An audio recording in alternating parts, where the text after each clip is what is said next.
ang title po ng aking ibabahagi sa inyo, ito po ay pinamagatan ko ng Rise Above Discouragement. Talagang tayong lahat ay titindig laban sa ating discouragement. Kung tayo ay nadidismaya, kung tayo po ay nawawalan o napanghihinaan ng loob, inaanyayahan po tayo ngayon sa salita ng Panginoon through Jeremiah. Amen. Ang ating main text ay ating pong mababasa sa Jeremiah chapter 20 verses 1 to 13. And so ito yung naranasan ni propetang Jeremiah. Amen. So bago nating ipagpatuloy yung kwento about Jeremiah, I just want to discuss with you mga kapatid, what is discouragement? Discouragement actually is a part of life. Hindi lang sa mga unbelievers, maging sa atin, mga believers, mga lingkod na ng Panginoon. Ito yung laging nararanasan natin every time na we are doing right, ginagawa natin yung tama, sinusunod natin kung ano yung mga naiutos sa atin, pero nagkakaroon ito ng resulta ng hindi maganda or nagkakaroon ito ng poor result. Kaya tayo nakakaramdam ng discouragement. At ang sabi niya dito, na talagang mino-workout na natin lahat. Binibigay na natin yung time natin, yung effort natin, yung the best natin. Lalong-lalo na sa family natin, lalong-lalo na sa mga anak natin. Alam ko po lahat sa inyo, may mga nagpapaaral ng mga anak. At ginagawa ang the best para sa kapakanan, para sa kinabukasan ng mga anak. But sometimes, may mga anak na suwail. May mga anak na hindi maiwasan na pasaway. Sabihin na natin pasaway. At ito yung nagiging dahilan kung bakit tayo nakakaranas ng discouragement. Tama po ba? Yes. Sino pong nakaranas noon? Praise God. Sa akin din po. Kahit hindi po ako magulang, physically, hindi ako magulang, pero dahil sa mga nangyayari, dahil sa mga nararanasan ko, sometimes I felt discouragement. At hindi po natin ito maiwasan. At ang discouragement na ito mga kapatid, alam niyo po, ito yung nagiging sanhi or nagiging dahilan na ito yung nagiging maliit na butas sa ating puso. Kumbaga, ito yung nagiging dahilan sa atin para yung puso natin nagbabago. Nagkakaroon na tayo ng pagmamatigas, nagkakaroon na tayo ng pride, kung ayaw mo idiwag. Diba? Dahil dun sa discouragement na ating nararanasan, hindi rin po natin naiiwasan minsan na tayo ay nakakapagbitiw ng hindi magandang salita. Amen po ba? Tama? Amen. Sino pong nakaranas nun? Kahit sa isip man lang natin, kahit hindi natin ito nabigkas, pero aminin natin, nararanasan natin yan. And, huwag kayong mag-alala, hindi lamang po tayo, maging si Jeremiah. Naranasan po niya ito. At siya po ay nagreklamo. Siya po ay kumbaga, nagsabi siya sa Panginoon kung ano yung naranasan niya. Bakit siya nagkaroon ng discouragement itong si Jeremiah? Kung atin pong babasahin sa Jeremiah chapter 19, verses 3 to 15, ito yung sinasabi ng Panginoon kay Jeremiah na sasabihin niya sa mga hari ng Judah at ng mga taga-Jerusalem. Ano yung pinapahayag ng Panginoon mula kay Jeremiah? Ito yung sasabihin niya kung ano ang mangyayari sa mga taga-Judah at Jerusalem kung hindi sila magbabalik loob. Dahil ang mga taga-Jerusalem, maging yung mga hari ng Judah, gumawa na sila ng kanilang mga Diyos-Diyosan. Nag-create sila. Ito si Baal. Yun na yung sinasamba nila. Dahil alam din po natin mga kapatid na ang Panginoon is a jealous God. At sinabi niya na wala tayong ibang pupurihin, wala tayong ibang sasambahin, kundi ang Panginoong Jesus lamang, ang Panginoong Diyos lamang. Pero anong ginawa ng mga taga-Jerusalem? Gumawa sila ng kanilang Diyos-Diyosan. At ito yung pinapasabi ng Panginoon kay Jeremiah. Sabihin mo sa kanila na kapag hindi nila talikdan yung kasalanan na yan, yung pagsamba sa Diyos-Diyos na yan, Diyos-Diyosan na yan, mapapahamak sila. So yun yung ipinapahayag. Ito yung pagsunod ni Jeremiah. Talagang taus-puso niyang ipinahayag kung ano yung sinasabi ng Panginoon sa kanya na sasabihin niya sa mga taga-Jerusalem. Ano bang nangyari? Nakinig po ba ang mga taga-Jerusalem? Hindi po. Bagkos, itong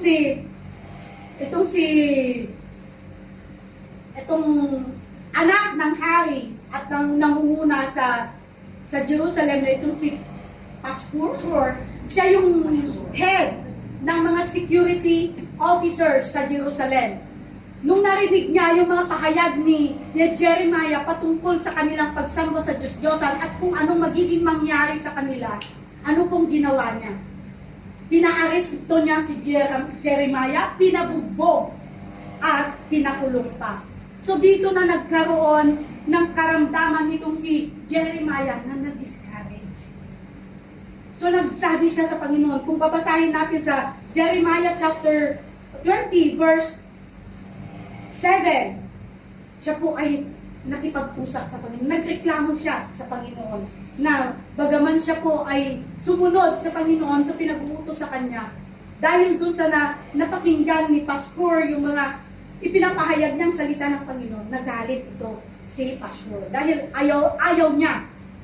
Hindi kumbaga, ayaw nilang paniwalaan yung ipinapahayag ni Jeremiah na magiging kahihinatnan nila or magiging mapangyayari sa kanila kung hindi sila hihinto or hindi sila magbabalik loob sa Panginoon. Kung hindi nila tatalikdan ang kanilang pagsamba sa Diyos-Diyosan, ang kapahamakan, ang kaparusahan, ang kanilang mararanasan. Dito po nagkaroon ng discouragement po si Jeremiah. Do bagaman siya ay nakaramdam ng discouragement, siya pa rin po ay sumunod sa Panginoon. Amen. Naramdaman na niya yung discourage na yon at nagkaisip na siya na lalayo na siya sa Panginoon. Na mag-stop na siya sa paglilingkod sa Panginoon. Pero ano bang nangyari kay Jeremiah? He was controlled by the Holy Spirit. Na-convict siya ng banal na Espiritu. Na bagaman sabi niya sa Panginoon, hindi na ako magpapayag na yung salita Panginoon dahil sa nangyari sa akin. Pinabugbog, pinaresto, ikinulong. Doon kinabukasan, pinalaya siya. Pero talagang yung naging honest siya sa Panginoon. Talagang ibinigay niya, sinabi niya sa Panginoon, yung totoong naramdaman niya, hindi siya nagkunwari. Just encouraging yung mga kapatid na kahit ano pa yung mga naranasan natin na mga discouragement sa kapwa natin, sa family natin, maging sa ministry, huwag po iyon ang tingnan natin kundi tumingin tayo sa Panginoon. Kumapit tayo sa Panginoon. Dahil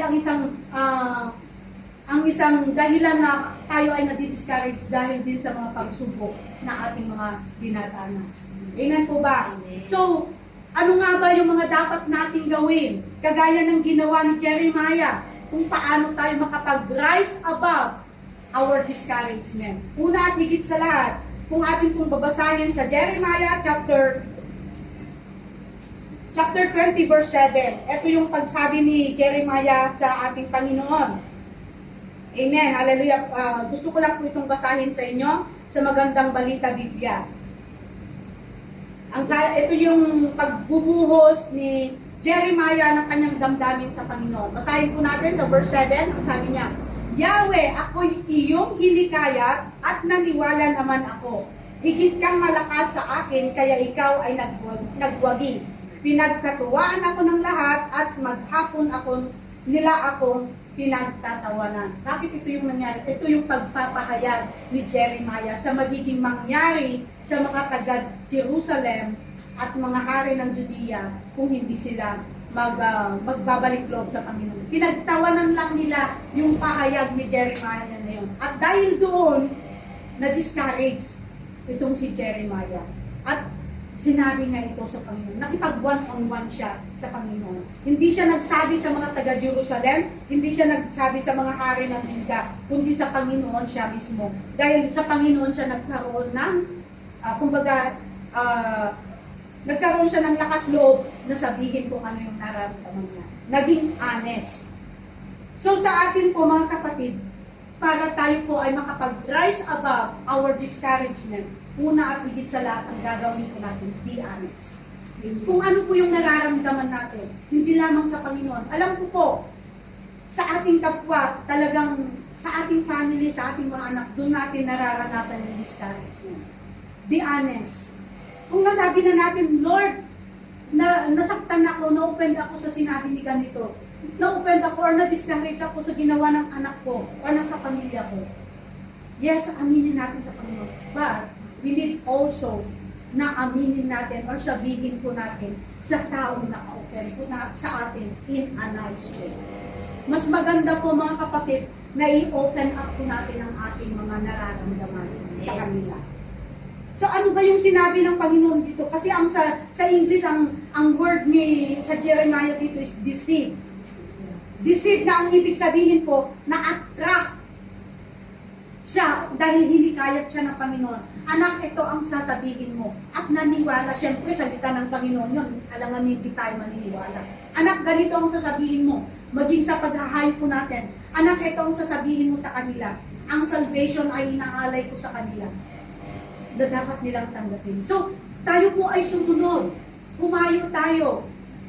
Pero, ano bang ginawa sa atin? Di ba karamihan kapag tayo po ay naghahayo, merong mga nag-i-ignore sa atin? Yes. Yung hindi nila tinatanggap. May mga naranasan tayo na ipag-pray ka na lang namin, ay hindi kami tumatanggap ng prayer. Di ba? Parang nakaka-discourage. Pero maganda po na i-open up natin ito sa Panginoon at maging sa taong na-open sa atin. Pero wag naman dun sa first time or sa bagong kakilala natin. Dito yung sinasabi kong yung mga taong na-open sa atin, sa family natin, sa ating brethren, sa mga kapatiran po natin. Wala namang ibang makakapag-offend sa atin kundi yung mga malapit sa atin eh. Yung lagi natin nakakasalamuha, yung lagi natin nakakausap, lalo-lalo na ang family. We need to open up din yung nararamdaman natin sa kanila. Di ba kapag tayo po ay nakakapag-release ng sama ng loob, di ba ang gaan? Ang gaan ng tingin ko, di ba ganon?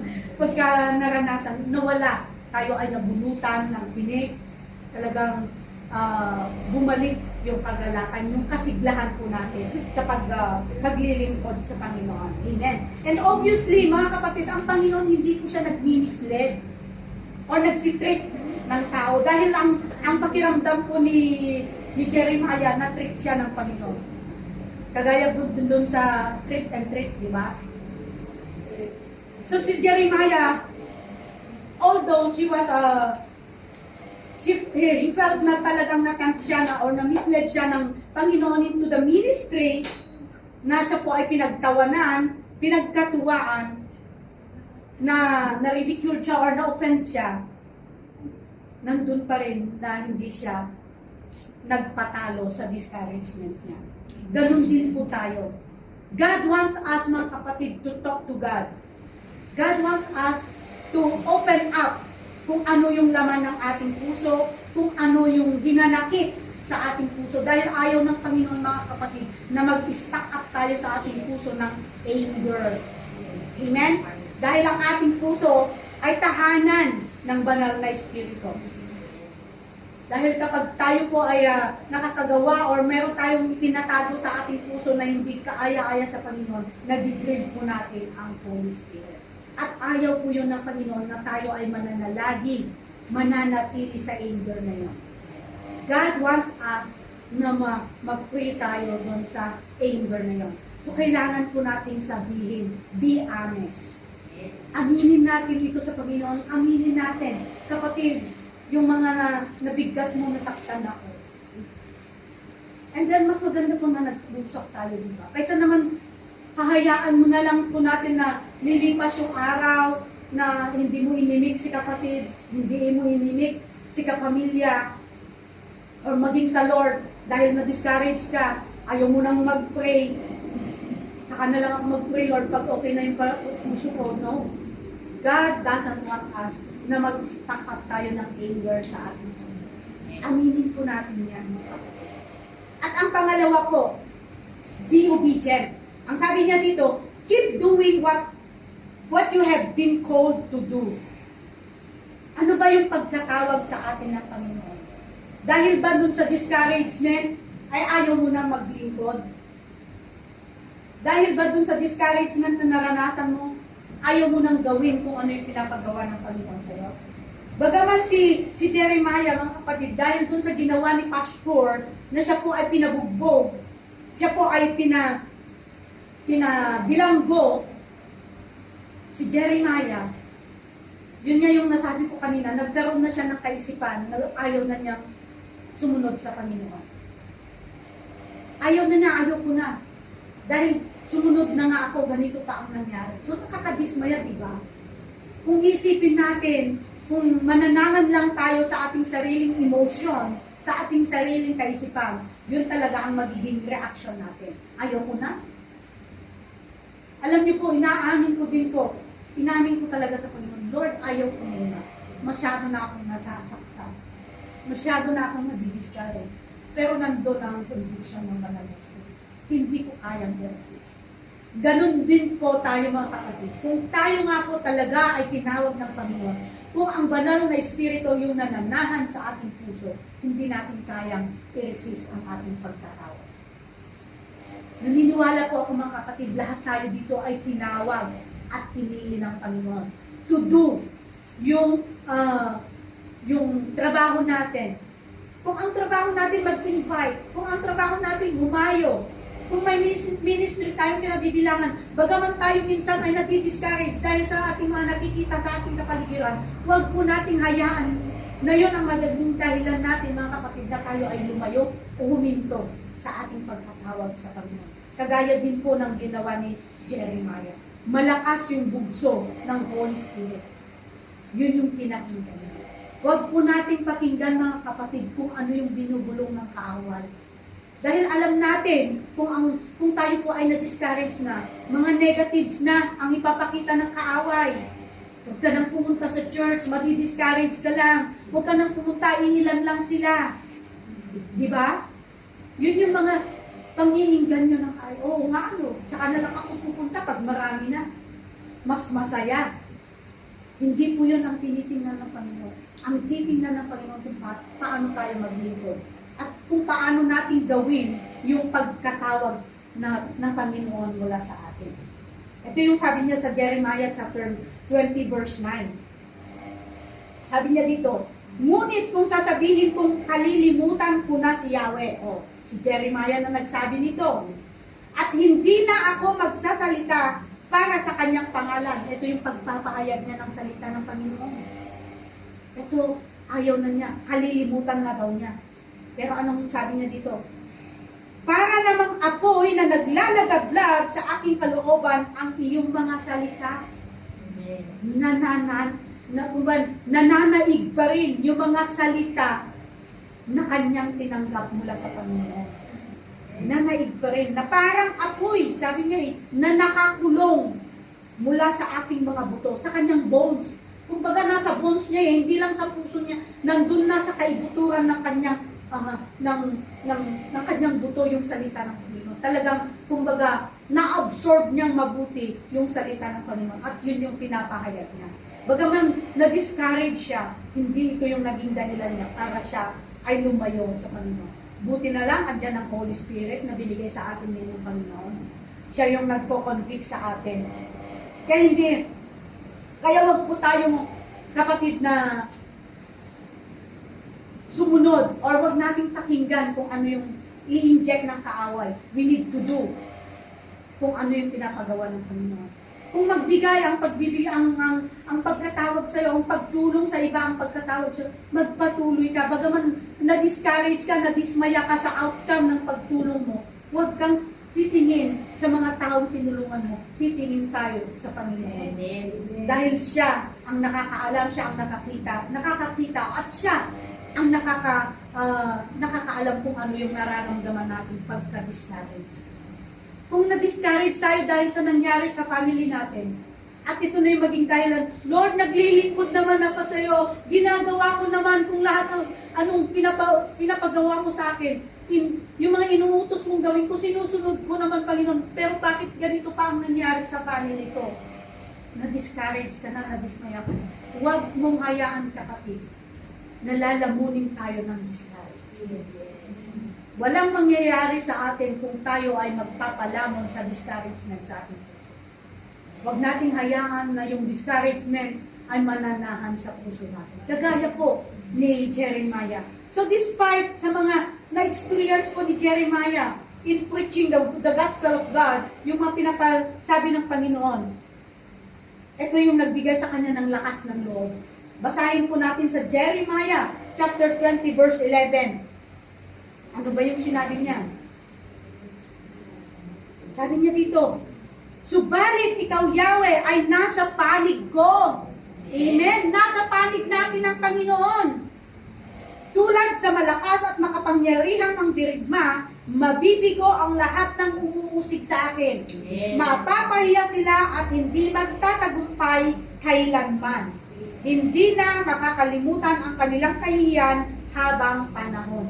So, be watchful, mga kapatid.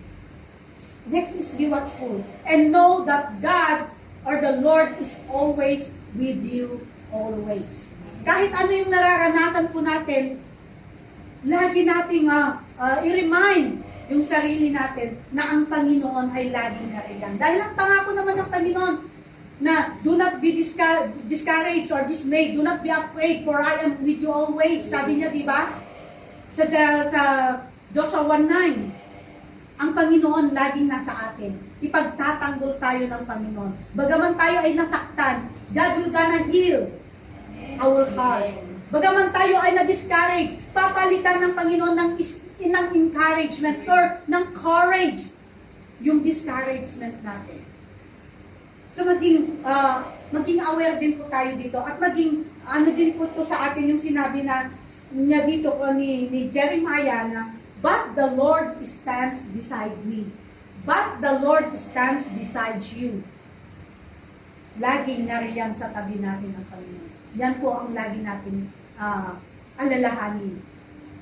Na kailanman hindi tayo pinapabayaan ng Panginoon. At ito yung magiging kalakasan natin na tayo po ay magpatuloy. Wala tayo sa losing side. We are in the winning side. Amen. Dahil kasama natin ang Panginoon. Amen? God will gonna defend us. Kagaya ng pag-defend niya kay Jeremiah. Kasi salita na niya ang dala-dala ni Jeremiah. Si Lord ang nagutos sa kanya, anak, ipahayag mo ito sa mga tao para hindi sila mapahamak. Kung hindi sila magsisisi, kapahamakan ang mapangyari sa kanila. Susumunod si Jeremiah. Ganon din po tayo. Kung ano yung pinapagawa ng Panginoon po sa atin. Bagaman minsan nasasaktan tayo sa mga resulta ng ginagawa natin for the glory of God, huwag tayo hihinto sa paglilingkod sa Panginoon. Lagi nating alalahanin yung pangako ng Panginoon that I am always with you, always. Until the end of the age. Hanggang sa muling pagbabalik ng Panginoon, kasama pa rin po natin ang Panginoon. Dahil sa mga pagsubok na dumarating sa ating buhay, sa ating family, nadidismaya na tayo. Nawawalan na tayo ng pag-asa. Kaninang umaga na, yung faith natin ang pinag-usapan. So huwag nating hayaan yung faith natin dahil doon sa discouragement na ating nararanasan or nararamdaman, pati yung faith natin, ay mawawala na rin. Keep our faith burning. Let us fight our good fight of faith despite of discouragement na ating nararanasan. Amen? Dahil alam po natin mga kapatid na ang Panginoon, kahit anumang sitwasyon, sa anumang pagkakataon, God is always with us. Yan yung pinangako ng Panginoon. Knowing God's presence can help us to accomplish yung mga pinapagawa niya sa atin. Dahil alam natin, at lagi nating alalahanin mga kapatid na ang Panginoon nasa sa atin. We will be victorious. We will triumph dahil sa Panginoon. Hindi tayo magtatagumpay kung tayo ay aayaw na. Hindi tayo magtatagumpay at hindi rin natin mapaglabanan yung discouragement sa ating puso kung ayawan na natin kung ano yung pinapagawa ng Panginoon sa atin. So ito yung maging encouragement po sa atin. Knowing that God is always with us, always. Amen? At lastly, sabi niya dito sa last na verse natin, sa Jeremiah chapter 20 pa rin tayo sa verse 13. Alam niyo kung anong ginawa ni Jeremiah kahit siya po ay na-discourage na, nawalan na siya ng pag-asa. nagawa pa niyang magpuri sa Panginoon. At ito yung encouragement niya sa bawat isa sa atin. Despite of the discouragement na ating nararanasan, magpuri pa rin tayo sa Panginoon. Ang sabi niya dito, awitan ninyo si Yahweh. Siya'y iyong papurihan sapagkat inililigtas niya ang mga inaapi mula sa kamay ng gumagawa ng kasamaan. Amen. Sa pakiramdam mo ba, ikaw ay naaapi, kapatid? Ililigtas ka ng Panginoon. At dahil tayo ay liligtas ng Panginoon, hindi natin maiwasan na magpuri, umawit ng papuri pagsamba sa Panginoon. Amen? Ito yung magbibigay sa atin ng kagalakan, kalakasan. Alam niyo po yung discouragement po ni Jeremiah na kanyang naramdaman, God turned despair into joy. Ang palitan ng Panginoon ng joy. Yung kanyang defeated attitude, yung attitude na ayoko na Lord, God turned into triumph. Napagtagumpayan niya yung defeated attitude niya yon. Yung pagiging dismayado niya, nung siya po ay nadismaya, God turned into courage. Ganon din po sa atin. Kung tayo po ay nadidismaya, papalitan ng Lord ng courage. At yung discouragement, papalitan ng Panginoon ng kalakasan. Kaya magpatuloy po lang tayo. At ito yung ating papuri sa Panginoon, ito yung key na mag-unlock sa door of victory. Kagaya ng ginawa ng Panginoon kay Jeremiah. Sa pamamagitan ng pagpupuri ni Jeremiah, ito yung nag-unlock sa kanya. Yung defeated into his victory. He triumphantly proclaimed. Dahil siya po ay nagtagumpay, prinuklaman niya. Sing to the Lord. Praise the Lord. Di ba ganyan din po tayo? Kapag tayo ay nagtatagumpay, pag naranasan natin yung katagumpayan, ano ba na ipapahayag natin? Purihin ang Panginoon. Praise God. Di ba naisisigaw natin yung kagalakan natin, papuri sa Panginoon? Dahil ang katagumpayan po natin hindi lang galing sa atin, ito'y bigay ng Panginoon. Siya yung nakipaglaban sa atin.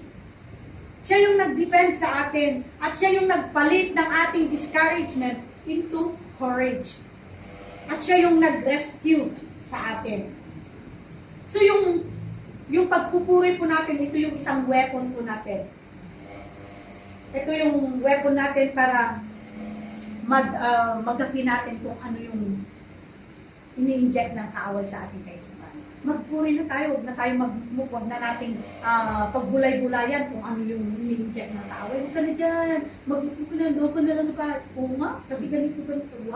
Magpuri ka instead na pagbulay-bulayan mo yung ini-inject na umawit na lang tayo ng papuri sa Panginoon.